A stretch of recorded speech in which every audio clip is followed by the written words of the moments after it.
Do you know what today is? It's National Fig Newton Day. So I'm gonna show you my favorite homemade version of that cakey, cookie, sweet figgy treat. So good. Maybe I'll taste one more. Hey, welcome to my kitchen. Today I'm gonna show you my favorite homemade version of a Fig Newton-like cookie or cake or mini cake. Please let me know in the comments down below. Is this a cookie? Is this a cake? Is this something entirely different? Either way, I've loved this fig bar style cookie cakey since I was a little kid, and they're actually really easy to make at home. So there's 3 steps to this recipe: making the cakey cookie outside, making the fig filling, and then combining the two, shaping and baking. No real special tools or equipment necessary, though taking help from a stand mixer or a hand mixer and a food processor will definitely make this process a little bit faster.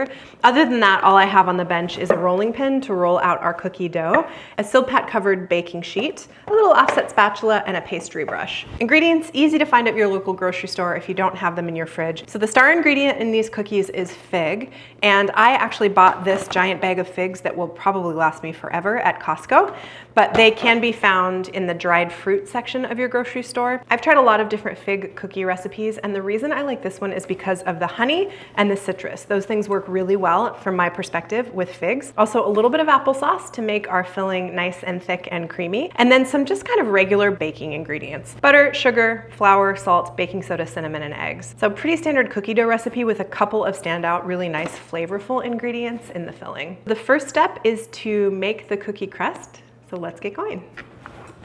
Okie dokie. First step, cream together some softened butter that's actually not that soft with our sugar, baking soda, cinnamon, salt, and orange juice and zest. We're only using egg yolks in this recipe, so I've got 3 egg yolks that I've already separated from the whites. And then I'm gonna add a couple tablespoons of honey to this creamed mixture and our flour. But first, let's get our butter going a little bit since it needs to be softened. Okay, our butter is actually softened now, so I'm gonna add in our brown sugar, cinnamon, salt, and baking soda. Give that another mix. Perfect, those things are combined enough, so I'm gonna add a couple tablespoons of honey. I usually just measure by eye because honey is kind of a pain in the butt to put in a measuring cup unless you grease the measuring cup first, but I'm just going for 2 tablespoons here. And next, the zest of an orange and about a tablespoon of its juice go in. Beat these things with a paddle attachment of my mixer for probably like 4 or 5 minutes until they're light and fluffy, have lightened in color, and increased in volume. It's a few minutes later, that is well combined. It's increased in volume, it's lighter, it's fluffier. Now we're gonna add, hopefully, a yolk-ish at a time and stir well in between.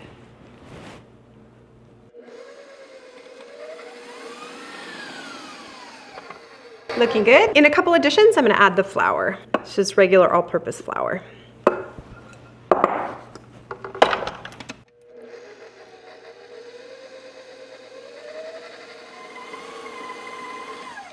Okay, that's nicely combined. So now I'm gonna get in with my hands. So I've got a little bit of parchment paper on the bench. You can also use plastic wrap if that works better for you, and some flour. Just gonna get all of this off the beater. And the goal here is just to turn this into a disc so that we can put it in the fridge and let it chill out for a little bit.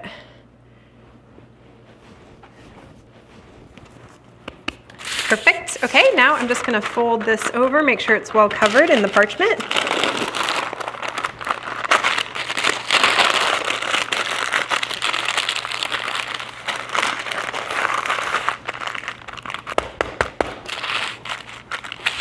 And store this in the fridge while I set up for our filling. All right, are ready for our filling.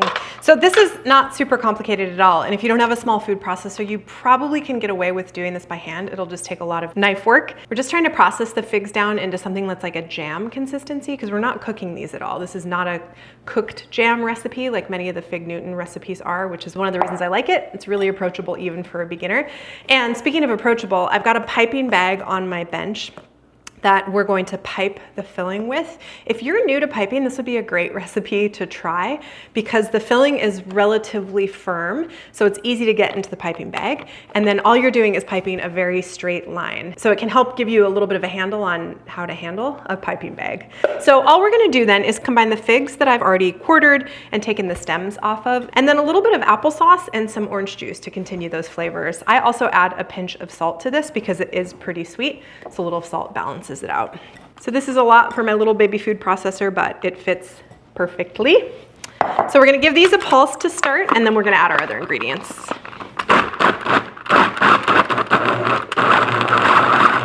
Okay, that's a good start. This gets really sticky really fast, so it takes a little bit of work in the food processor, but we'll get there in the end. Okay, now our applesauce goes in. This is unsweetened applesauce, though you can use sweetened if you like a really sweet figgy cookie, cakey. And then a tiny little pinch of salt. So lid back on, and now we pulse.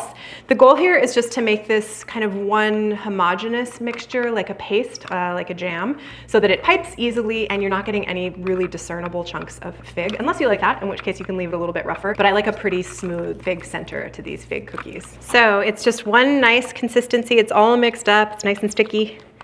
It's exactly what we want. So if you've never used a piping bag, this might be a great one to start with. So a piping bag is this triangular shaped bag. Generally, they all share the same characteristic, that is triangle shape, a tip on the end that you either cut off or that is already removed, that enables you to fill the bag and basically extrude whatever it is that you're putting in the bag out of the tip. And it allows you to control the line of what comes out of the piping bag so that you can do things that are either more decorative or that require more exactness in where you're placing whatever's in the piping bag. If you don't have a piping bag, a plastic bag also works. And all you'll do is open the plastic bag, fill into one corner, and then snip the tip off, and it will work exactly the same way as a piping bag. So since I have a plastic piping bag, I'm gonna use that today.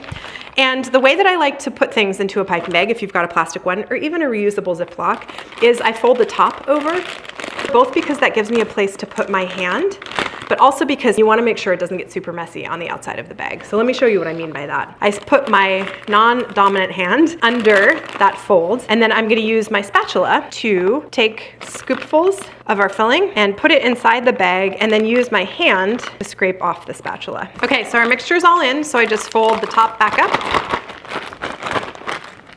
and start to gently squeeze down to the bottom of the piping bag.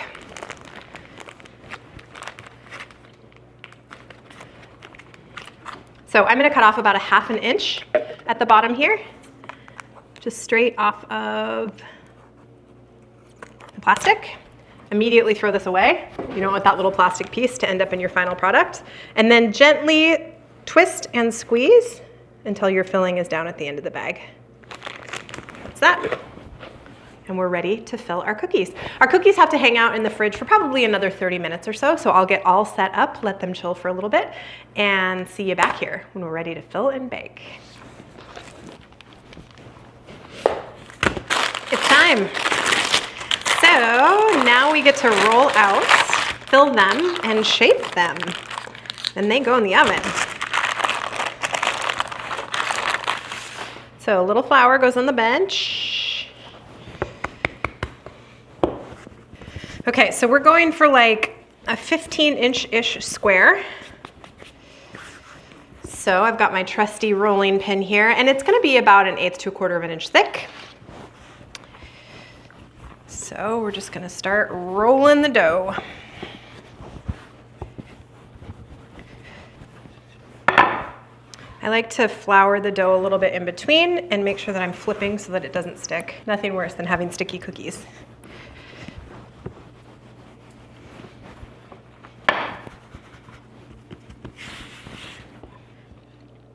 So this is about 15 inches, so we're really close to there. So we're about perfect there. So I'm just gonna trim up the sides just a tiny little bit. I'm just gonna make sure that I'm released from the bench all the way around.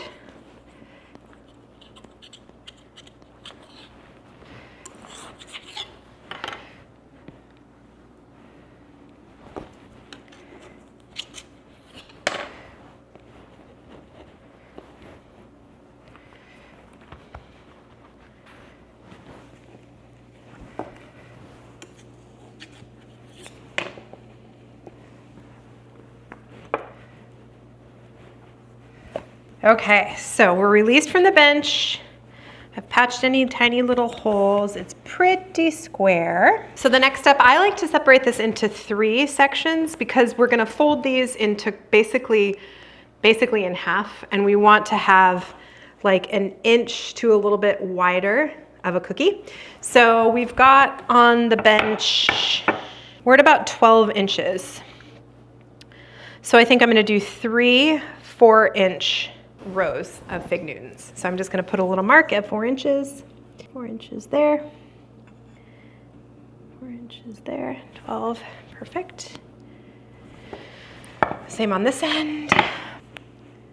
8, 4, perfect.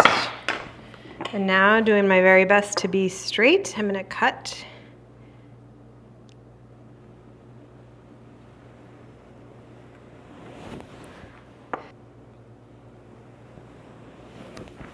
Perfect. Okay, so now we've got 3 long strips.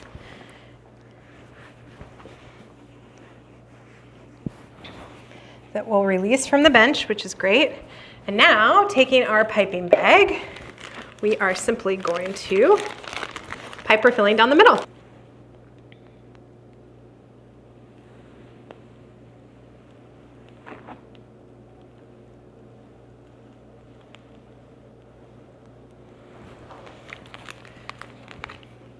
So I like to go in with 1 long strip first and just make sure every cookie gets some. And then I'll go back over. I've got some left over, so I'll go back over and put a little bit more in.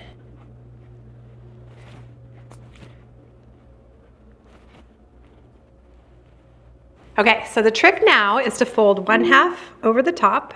Try to make it as even as you can. And then we fold that whole bit onto itself.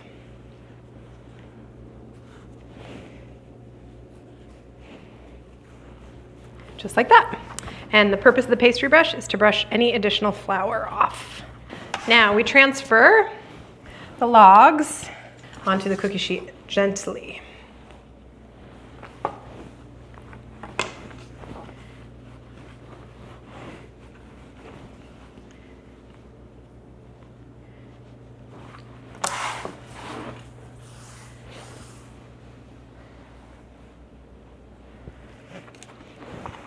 And there we go. Perfect. So we actually cut these into little Newton cookie cakeys when they come out of the oven. So these are going into a preheated 350-degree oven for about 18 minutes. And I'll show you how we cut them and store them when they come out. And we have Fig Newton bars.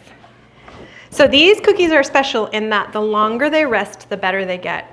Right now, if we were to eat them, they'd be a little bit dry, but if we put them in layers in a Tupperware and kind of let them steam a little bit to finish cooking, you end up with that perfect Fig Newton-y texture that we're used to from the store-bought version. But honestly, the flavor of these is a lot better. So the only thing we're gonna do then is trim them into the final size that we want. I'm just using a bench scraper, but a knife will work just fine here as well.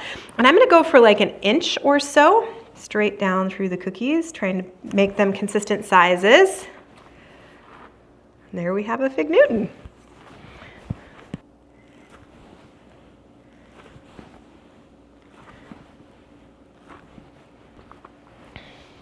So then we just transfer these into a single layer in this Tupperware that I've prepped with just a tiny little bit of paper towel. Don't use a ton of paper towel in this kitchen, but this is a great use for it.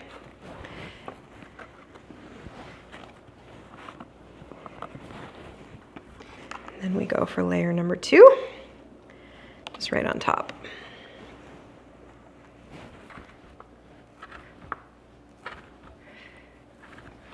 Okay, so I'm just gonna finish loading these into the Tupperware, and then I'm gonna let these sit for a couple of hours. They're better like 4 to 6 hours, but I'll show you what they look like in a couple of hours when we finally taste them. And here we have it, a nice big plate of Fig Newtons in honor of Fig Newton Day. So it's a couple hours later and these have gotten significantly more cakey. They'll even be more cakey if you let them sit overnight. So these are delicious. They're not overly sweet, which I love, and you kind of get a tiny little hint of orange, which I also love. The color is great, the texture is great, that fig filling, perfect ratio of fig filling to crust. So let's get into one of these. Honestly, my only remaining challenge now is not eating all of them in one sitting. Thank you so much for joining me today. I appreciate it when you spend your time here with me. If you like this video, give it a like. If you want to see more from me, please subscribe to my channel. Let me know in the comments below. Cookie, cake, doesn't matter one way or the other because they are so delicious. I look forward to seeing you here next time. Cheers and happy Fig Newton Day.